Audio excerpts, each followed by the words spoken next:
गरीब के घर पर एसी। जून के महीने में बहुत ज्यादा गर्मी बढ़ गई थी। सभी लोग दिन में अपने घरों में ही रहते थे। सुमन, बाहर तो बहुत ज्यादा गर्मी पड़ रही है। इस मौसम में मजदूरी करना बहुत मुश्किल हो गया है।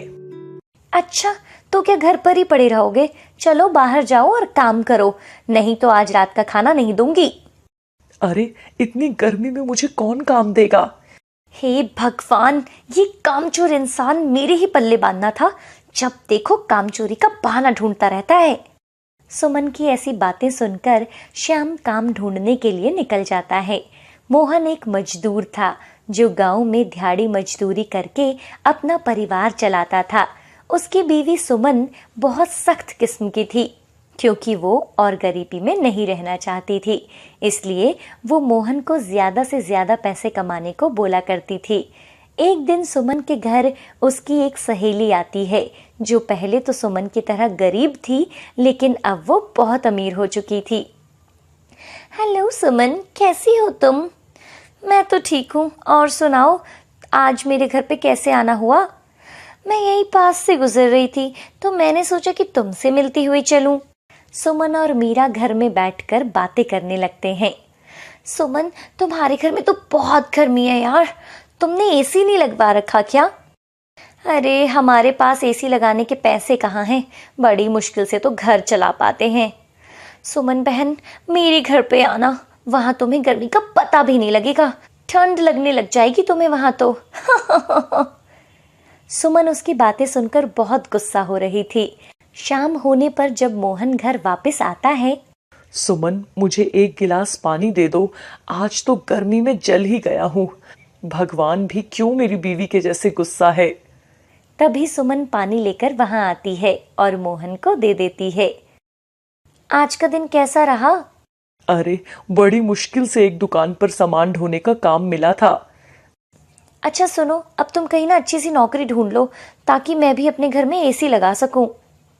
एसी? अरे सुमन, यहाँ 2 वक्त का खाना नसीब नहीं हो पा रहा और तुम्हें घर में एसी लगवाना है। एसी बहुत महंगा आता है। मुझे कुछ नहीं पता, और मेरे बच्चों को अब एसी चाहिए, ताकि हम भी घर में चैन से रह सकें। मोहन सोचता है, इसकी डिमांड तो दिन प्रतिदिन बढ़ती ही जा रही है। ये तो भाई मुझे ही गिरवी न रखवा दे। क्या सोच रहे हो? मुझे इस महीने में एसी चाहिए, नहीं तो मैं अपने बच्चों के साथ ये घर छोड़कर चली जाऊंगी। बेचारा मोहन, इस गरीबी में तो उसने कभी भी एसी का नाम सोचा भी नहीं था, लेकिन अब तो उसे अपने परिवार के लिए एसी खरीदना ही था। अगले दिन सुबह सुबह मोहन घर से काम की तलाश में निकल जाता है। बाजार में जाकर वो एक इलेक्ट्रॉनिक की दुकान पर जाता है। हेलो सर, क्या लेना है आपको? बाबूजी, मैं तो यहाँ नौकरी की तलाश में आया हूँ, मेरे लायक कोई काम है क्या? अरे भाई, यहाँ कोई नौकरी नहीं है, पहले से ही यहाँ पे बहुत लोग काम करते हैं। चलो निकलो तुम यहाँ से बाहर। मोहन को दुकान में बिल्कुल भी गर्मी नहीं लग रही थी, तो वो पूछता है, अच्छा मैं चला जाता हूँ, लेकिन मुझे ये तो बताओ, बाहर इतनी गर्मी और अंदर बिल्कुल ठंडा माहौल कैसे है? अरे बेवकूफ, यहाँ एसी लगा हुआ है, इसलिए सब ठंडा है, और ये तेरी औकात से बाहर है। ये देख, पूरे 40,000 रुपए का है ये एसी। मोहन एसी का दाम सुनकर दुकान से बाहर आ जाता है।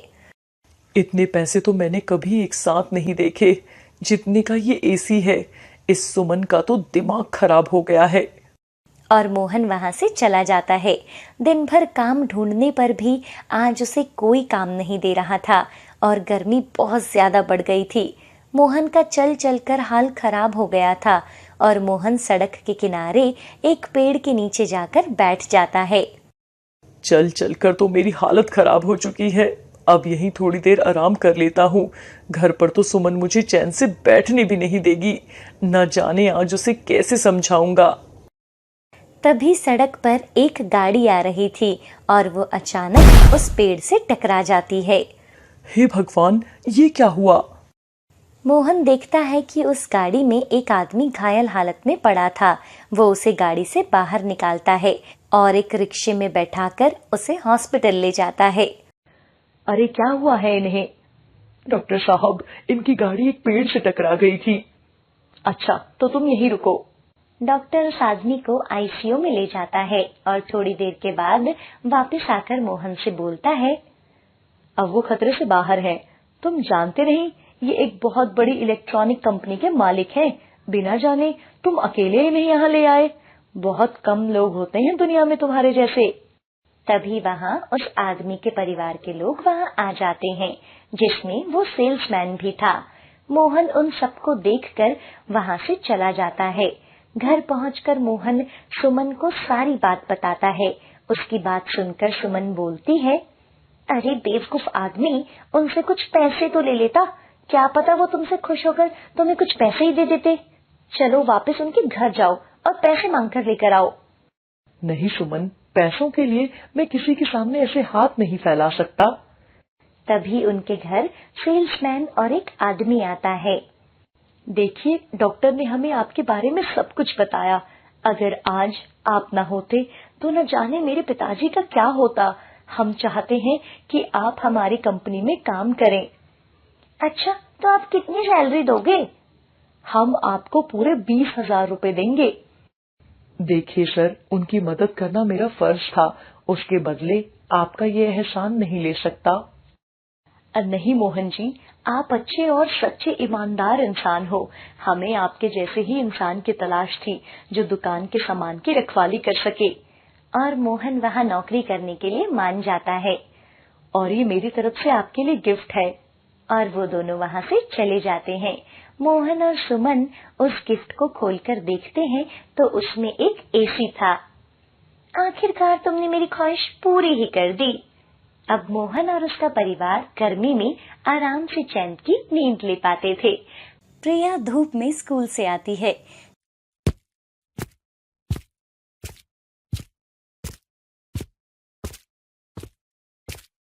गर्मी से उसका चेहरा लाल पड़ा था। प्रिया की माँ सुमन पानी का गिलास भरकर प्रिया को देती है। ले बेटा, पानी पी ले, बाहर बहुत गर्मी है ना। प्रिया पानी पीती है। ये पानी तो बहुत गर्म हो गया है माँ, ठंडा पानी पीने का मन कर रहा है। बेटा, मैंने सुबह ही पानी भर कर रखा था, लेकिन गर्मी की वजह से ये गर्म हो गया है।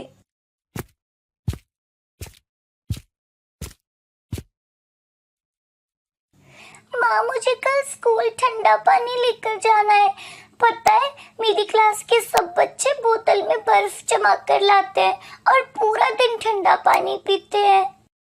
प्रिया बेटा, तुझे पता है ना, अभी तेरे पिता और मैं इतना नहीं कमाते कि हम इतना महंगा फ्रिज खरीद सके।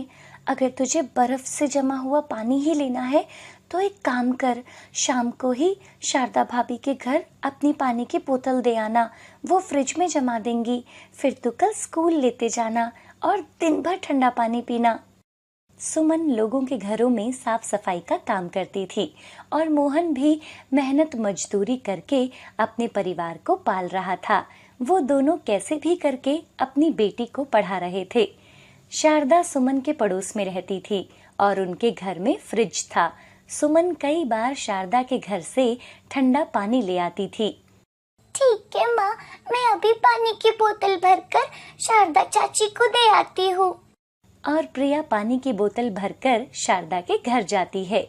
प्रिया जब उसके घर पहुंचती है तो सब दोपहर को अपने घरों के अंदर सो रहे थे।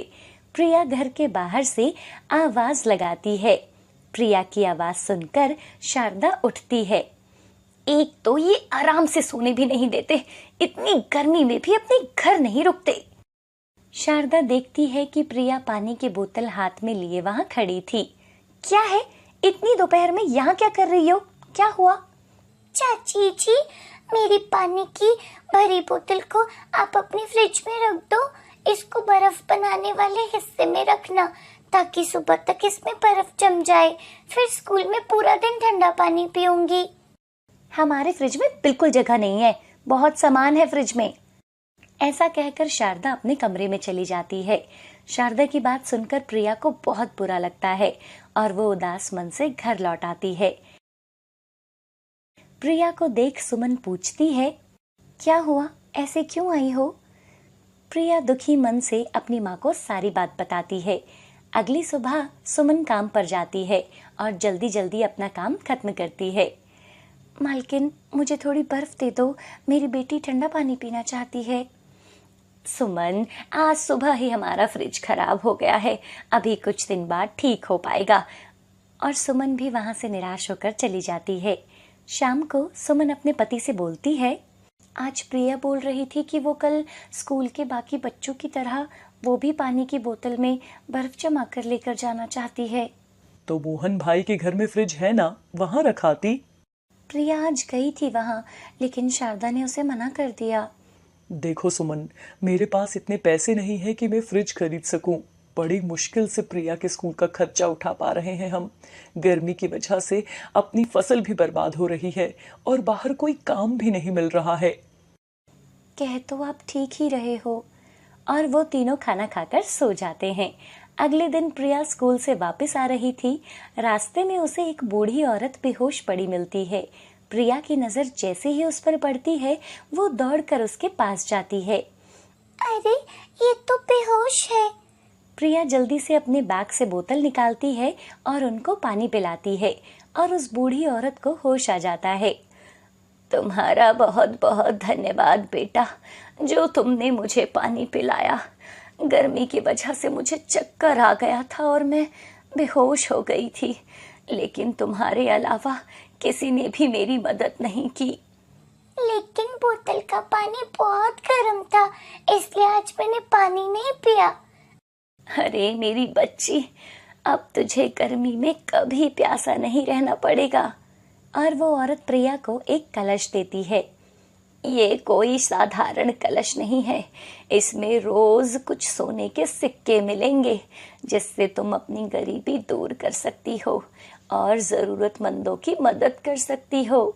प्रिया उस कलश को देखने लगती है और वो औरत वहां से गायब हो जाती है। अरे, वो अम्मा कहाँ गई?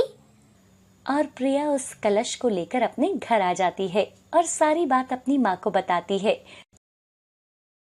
अगली सुबह जब वो कलश देखते हैं तो उसमें बहुत से सोने के सिक्के थे। प्रिया, इसमें तो सच में सोने के सिक्के हैं। और वो सभी बहुत खुश होते हैं। उनकी सभी परेशानियां खत्म हो गई थी और वो खुशी खुशी रहने लगते हैं। सुखिया की पत्नी ने हफ्ते पहले ही एक लड़की को जन्म दिया। उसको देख देख कर परेशानी से उसका सर फटा जा रहा था। अपनी परेशानी वो अपनी बीवी से नहीं छुपा सका और वो उसको बोलता है, ये 3 बच्चे पहले से ही है। मैं ठहरा दिहाड़ी वाला मजदूर, बड़ी मुश्किल से घर का खर्चा चला पा रहा हूँ, लेकिन अब कैसे पालूंगा इन सारे बच्चों को। सुखिया की बीवी के पास उसकी परेशानी का कोई हल नहीं था, तो वो उसे क्या जवाब देती। वो कभी अपनी बेटी को देखती और कभी सुखिया को। सुखिया अपनी झोपड़ी के बाहर आकर बैठा था। तभी उसके सामने एक बड़ी सी गाड़ी आकर रुकती है। उस गाड़ी से एक बहुत धनी आदमी उतरता है। उसका नाम निरंजन लाल था। वो सुखिया के पास जाता है। क्या तुम्हारे यहाँ किसी कन्या का जन्म हुआ है? निरंजन की बात सुनकर सुखिया उसे बड़ी ध्यान से देखने लगा और उसे बोलता है, कन्या? हाँ, कुछ ही दिनों पहले मेरी पत्नी ने एक बेटी को जन्म दिया है, लेकिन इस बात का पता आपको कैसे चला? अरे ये बात जनती थोड़ी है। वैसे क्या तुम उस कन्या को मुझे दे सकते हो? क्या आप मेरी बेटी को लेना चाहते हैं? हाँ, मेरी कोई संतान नहीं है, इसलिए मैं उस कन्या को गोद लेना चाहता हूँ। सुखिया फिर से निरंजन को घूर घूर कर देखने लगा। साहब, मैं बहुत गरीब आदमी हूँ, बड़ी मुश्किल से 2 वक्त के खाने का इंतजाम कर पाता हूँ। मेरी जब से ये बेटी हुई है तब से मैं इसकी पालन पोषण की चिंता में हूँ। आप मेरे लिए किसी भगवान की तरह आए हैं। आपके पास रहेगी तो इसका भविष्य बन जाएगा, मेरे पास रहेगी तो खाली पेट और बीमारियां ही इसकी किस्मत में आएंगी। और सुखिया अपनी पत्नी को समझाकर अपनी बेटी को निरंजन लाल को सौंप देता है। निरंजन ने उसे ले लिया और अपनी गाड़ी में बैठकर वहां से चला जाता है। आगे जाकर रास्ते में एक नदी आती है और निरंजन पुल पर गाड़ी रोक लेता है और बच्ची के साथ गाड़ी से निकलता है। आज मैं अपने बेटे का भाग्य बदलने जा रहा हूँ, क्योंकि मैं नहीं चाहता जो भाग्य में लिखा है वो उसके साथ घटित हो। ऐसा बोलकर निरंजन उसे नदी में फेंक देता है। कुछ दिन पहले की बात है। निरंजन एक ज्योतिषी के पास जाता है और उसे अपनी बेटी की कुंडली दिखाता है। निरंजन उस ज्योतिषी की हर बात मानता था, क्योंकि आज तक उसने जो कहा निरंजन के जीवन में वैसा ही हुआ था। इसलिए निरंजन अपना व्यापार से लेकर घर तक के सभी निर्णय ज्योतिषी से पूछकर ही लिया करता था। निरंजन जी, आपके बेटे का विवाह एक मजदूर की बेटी से होगा। नहीं, ये आप क्या कह रहे हो? मैं किसी मजदूर की बेटी से अपनी बेटी की शादी कभी नहीं करूंगा। जो भाग्य में लिखा है वो तो होकर ही रहेगा। इसका कोई तो उपाय होगा। इसका केवल एक ही उपाय है। और वो जोशी अपनी विद्या से उस लड़की का पता बताता है। मैं बदल दूंगा अपने बेटे का भविष्य, मार दूंगा उस लड़की को। दूसरी ओर वो बच्ची पानी के बहाव के साथ बहती जा रही थी और नदी के किनारे एक मछुआरन जिसका नाम सावित्री था, वो पानी में जाल डालकर मछलियों को फांसने का इंतजार कर रही थी। कितनी देर हो गई, आज तो एक भी मछली पकड़ने में नहीं आ रही। तभी सावित्री की नजर बहती हुई बच्ची पर पड़ती है, जो बेचारी लगातार रोई जा रही थी। अरे ये किसकी बच्ची है? किस निर्दयी ने इसे पानी में फेंक दिया? अरे पाल नहीं सकते तो पैदा क्यों करते हैं? सावित्री उस बच्ची को पानी से निकालती है और अपने गले से लगा लेती है। वो बच्ची लगातार रोई जा रही थी। अरे क्या हो गया, इतना क्यों रो रही हो? भूख लगी है क्या तुझे? अरे बेटा रोते नहीं। सावित्री के पति का कुछ साल पहले ही देहांत हो गया था। उसका भी इस दुनिया में कोई नहीं था। अब वो उस बच्ची को अपने घर लाकर पालने लगी थी। अब वो ही उसकी माँ थी। उसने उस बच्ची का नाम कविता रखा और समय धीरे धीरे बीतता चला गया। अब कविता 22 साल की हो गई थी। इस बीच सावित्री की मृत्यु हो गई थी। उधर निरंजन लाल का बेटा अमित भी जवान हो गया था और एक दिन वो नाव की सवारी करने लगा। अरे ये आज एकदम से मौसम कैसे खराब हो गया। और जोरों से आंधी तूफान चलने लगा और तेज बारिश होने लगी, जिसके कारण उसकी नाव डूब गई। अमित पानी के बहाव के साथ बह रहा था। नदी के दूसरी तरफ कविता मछली पकड़ रही थी और तभी उसकी नजर अमित पर पड़ती है। अमित पानी के बहाव के सहारे नदी के किनारे पहुंच जाता है। अमित को जब होश आता है तो वो कविता के घर में होता है। मैं कहाँ हूँ और आप कौन हैं? आप नदी में डूब रहे थे। और कविता उसको सारी बात बताती है। कविता की बात सुनकर अमित को उससे प्रेम होने लगता है और वो अपनी प्रेम का इजहार कविता से कर देता है। कुछ दिनों के बाद वो मंदिर में जाकर शादी कर लेते हैं। अमित कविता को अपने साथ अपने घर ले जाता है और अपने पिता को सारी बात बताता है। तुमने इस लड़की से शादी कर ली, इसका कुल क्या है और खानदान क्या है? तब कविता अपने जीवन की सारी बात बताती है, जिसे सुनकर निरंजन लाल अपना सर पीट लेता है और मन ही मन में सोचने लगता है, हे भगवान, 22 साल पहले मैंने इस काले अध्याय को अपने बेटे के जीवन से निकालने की कोशिश की थी, लेकिन फिर भी ये जीवन में आ गई। लेकिन मैं हार नहीं मानूंगा। उस मजदूर की बेटी को मैं अपने घर की बहू बनने नहीं दूंगा। कुछ दिनों के लिए अमित शहर से बाहर चला जाता है और उसके पीछे उसके पिता कविता से बहुत चिंतित स्वर में कहते हैं, बेटी, तुमसे कुछ मांगना चाहता हूँ। ये मैं अपने लिए नहीं, अपने बेटे के लिए मांग रहा हूँ। क्या तुम मेरी बात मानोगी या फिर मेरे बेटे के जीवन को खतरे में डालोगी? ये आप कैसी बातें कर रहे हैं पिताजी? मुझे तो कुछ भी समझ में नहीं आ रहा है। मैंने अपने बेटे की कुंडली ज्योतिषी बाबा को दिखाई थी। उन्होंने बताया कि अगर तुम दोनों एक साथ रहे तो तुम्हारे पति की मृत्यु हो जाएगी। नहीं पिताजी, मैं सच बोल रहा हूँ। ज्योतिषी बाबा की आज तक कोई भी बात गलत नहीं हुई है। मैं तुम्हारे आगे हाथ जोड़ता हूँ बेटी, तुम ये घर छोड़कर चली जाओ। मैं जिंदगी भर तुम्हारा आभारी रहूंगा।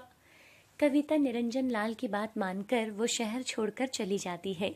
कविता कई दिनों तक गांव-गांव भटकती रहती है और चलते चलते वो बेहोश हो जाती है।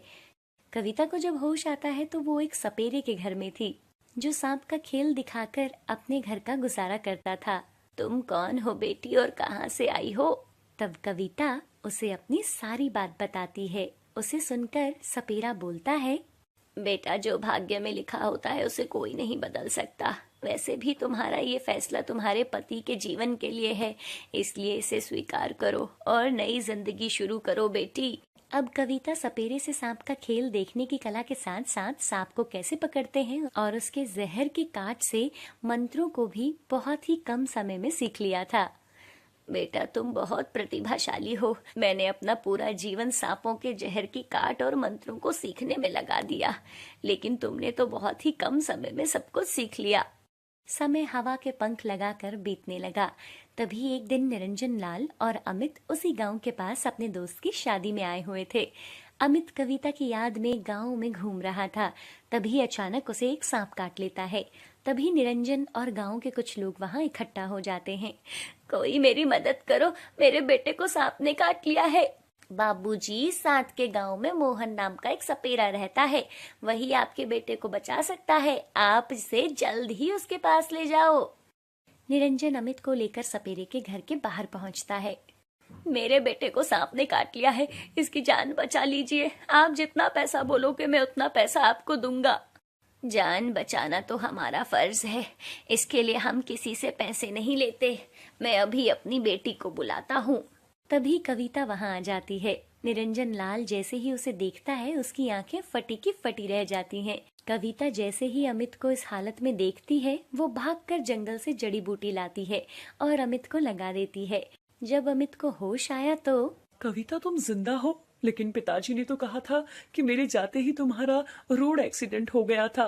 ये सुनते ही कविता ने अपने ससुर को देखा तो निरंजन लाल ने हाथ जोड़कर कहा, तुम दोनों मुझे माफ कर दो। मैं तुम दोनों का गुनहगार हूँ, खासकर कविता का, क्योंकि मैंने भाग्य को बदलने की कोशिश की। और निरंजन लाल उन दोनों को सारी बात बताता है, जिसे सुनकर अमित को अपने पिता से घृणा होने लगती है।